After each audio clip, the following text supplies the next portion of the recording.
Listening to the East Texas Banner right here at easttexasbanner.com. Got the privilege of sitting down with Public Information Officer for Tri-Community Volunteer Fire Department, Mr. Paul Rutledge. Appreciate you sitting down. For sure. So you guys just came out of a fundraiser. How'd that go? Yeah, so basically it's been a fundraiser for as long as I can remember.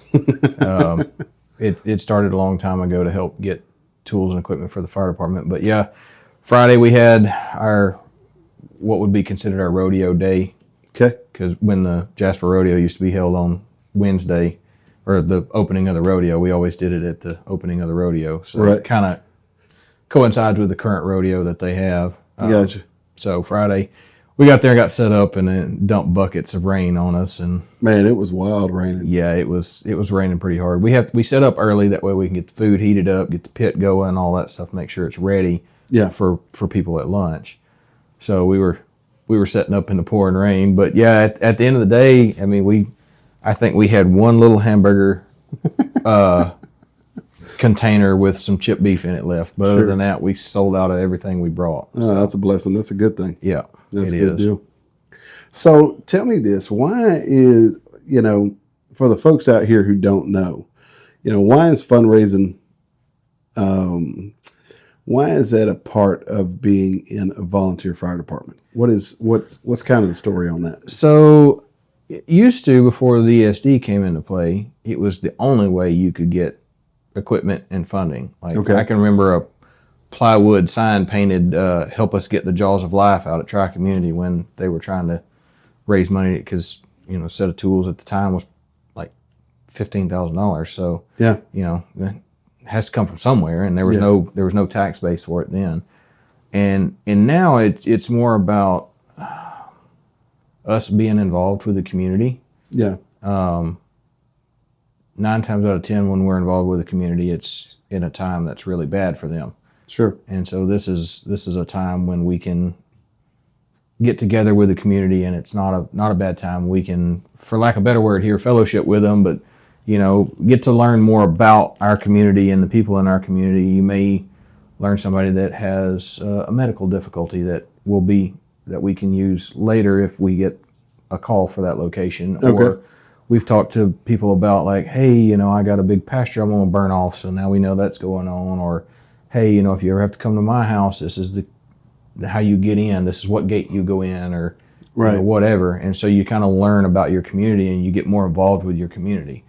And it also, like, there are things that you can't buy with ESD money because it's public money, and that sounds terrible. I don't know how to make that sound. No, it's regulated. Public money is regulated. Yeah, it's regulated on what you can and can't buy, and there's things that we might need for our station that doesn't fall under the guidelines of what the public money can be spent for. Sure. And so we get our own money. That way we can not have to go through committees and things like that, so we can get maybe a life-saving device on our rescue truck, and we don't have to go through 14 committees to be able to get that device, and we can get it put on the truck ASAP.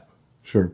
So that's kind of the game plan behind some of the fundraisers. It's not just raising money for things that you may need, but it's also it's a way for you guys to interact with the public in a much different way. Yeah, and a lot of times too, we'll do things like we'll have bounce houses for the kids, and we'll have games, and like we do one in October out at Tri-Community and it's not even a fundraiser, it's just a community event where we'll have fire truck rides and hay rides and give out Halloween candy, and it's more about being interactive with our community at large than it is about actual getting money. Right. And we very much appreciate the donations that people bring in, because if it wasn't for those, half of these volunteer departments wouldn't even exist. Yeah. There's no doubt. I mean, is every place in Jasper covered under an ESD right now? I think so at this point. I think it's gotten, I don't know much about Evadale, Buna area, but I'm pretty sure that's ESD 1 and 2. And then you've got ESD 3, which is Kirbyville and kind of Roganville area. And then you got ESD 4, that's basically south of Jasper all the way to the north end. But Again, I'm pretty Yeah, sure. I yeah. don't know for sure. I don't know for sure on those. I But got you. So, talk to me a little bit about the the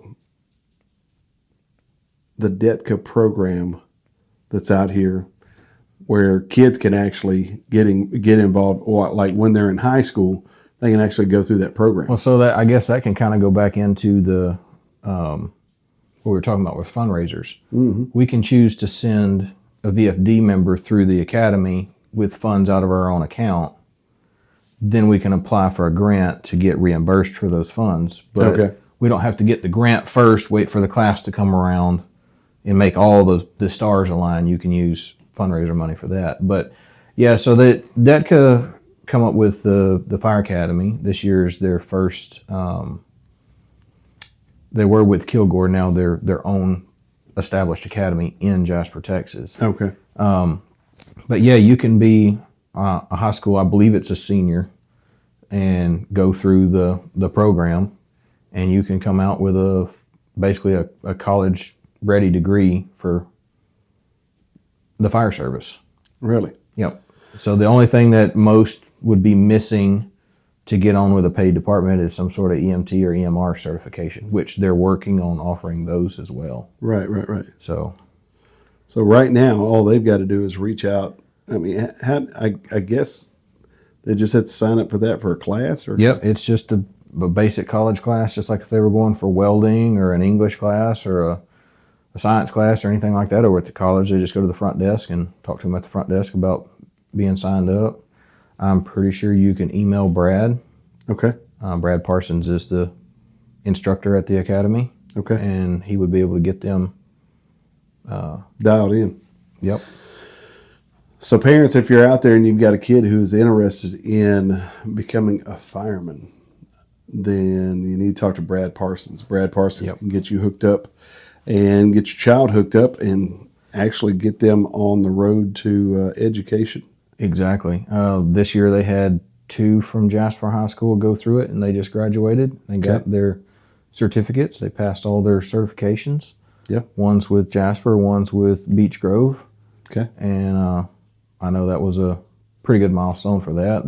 They're both looking at fire service careers. So Yeah. and I know that Tri-Community, we have one or a guy that went through the academy 4 or 5 years ago now. I'm going to be lying if I give you the exact date, but Right. he was able to graduate and now has a full-time paid job as a refinery firefighter. That's straight cool. out of high school. So, and then he's a volunteer out at Tri-Community. So it's a win-win. The community gets better fire protection because now you've got more training. He's got a full-time paid career starting, I think, at $80,000 a year right out of high school. You know, and it's done while you're in high school, so there's no extra that you're going to have to come out of pocket on for, a 4-year education.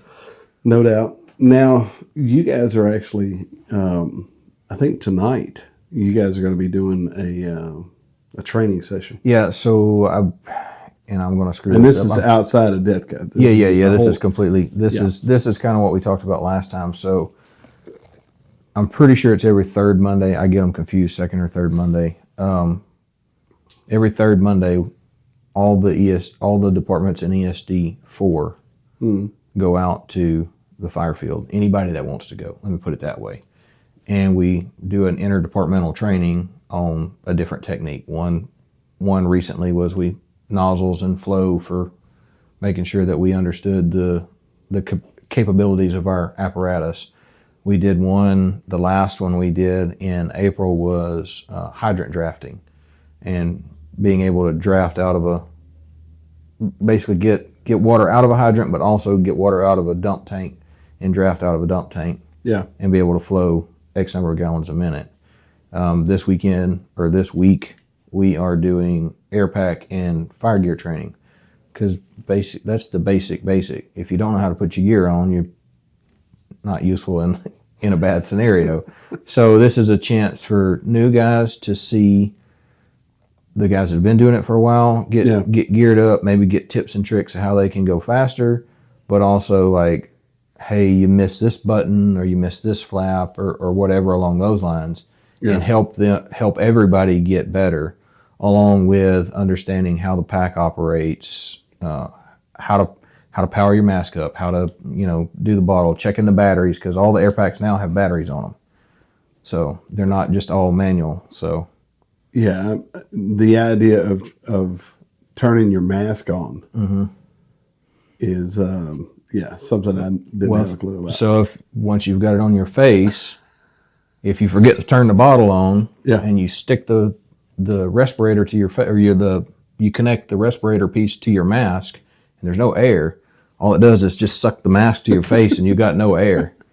So you got to know that you're turned on. You've also got to know how to bleed it off, because once you run out of air, it goes to dinging and whistling at you, hence the battery. Right. And if you don't understand how to turn that off, that'll drive you insane trying to get that to quit ringing, because it rings out in case you're down in the fire so the other guys can find you. I got you. But if you're out on the sidelines, bottle swap, or you're needing to take rehab and a breather and it's just ringing, you got to know how to shut that off. Gotcha. So you guys will run everybody through a training like that tonight. Yeah. And so Brad will be out there tonight, and we could actually talk to him some if you want it'd be great.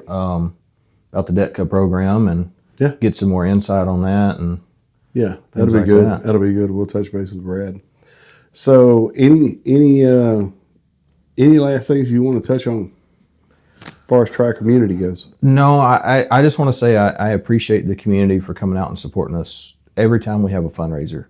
It's usually standing room only. Tons of donations from people. They are incredibly supportive of what we do. And it honestly, if it wasn't for the community, there wouldn't be any volunteer fire department anyway, because that's where we come from, is the community. But the station out at Tri-Community, the land was donated back in '85 to build that station. Gotcha. And then lots of people donated materials and things like that to build the station. So it takes everybody to make it all work. But really and truly, we'd never have a fundraiser where we left holding the bag and just have everything left over. It's usually sold out within 2 hours of opening to the public. That's a good thing, man. Yeah. Well, and if it wasn't for the community,